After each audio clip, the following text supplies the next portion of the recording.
Alan spent 7 over 10 of his allowance on food. He then spent half of his remaining allowance on some stationery items. He has $3 left. How much was Alan's allowance? Now take note, the original allowance is always 1 whole. Out of that 1 whole, he took 7 over 10 for food, and the remaining, he spent half of that on stationery items. Okay, so for food, we allocate 7 over 10 for that, and there will be some remaining after that. 1 whole minus 7 over 10, 3 out of 10, and he spent half of this remaining on stationery items. So as for stationery, it will be half of the remaining.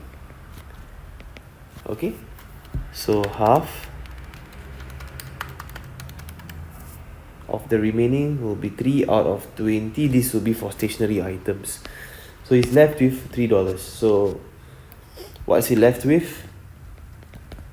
1 whole minus the food minus the stationery.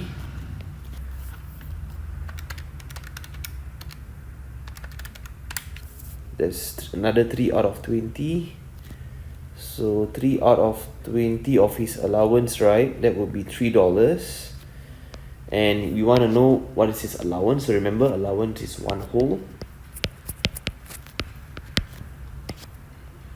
Okay, so we go to 1 over 20 first. Now over here, we can use a unitary method. So 3 units is $3. 1 unit will be $3 divided by 3. $1. Okay, so and then the entire allowance will be 20 out of 20. That will be $1 times 20. That will be $20. Okay, some students also prefer to use the branching method. That's also a possible method to solve this. Now if you prefer to use branching, go ahead, try this out with branching and check your answer of $20.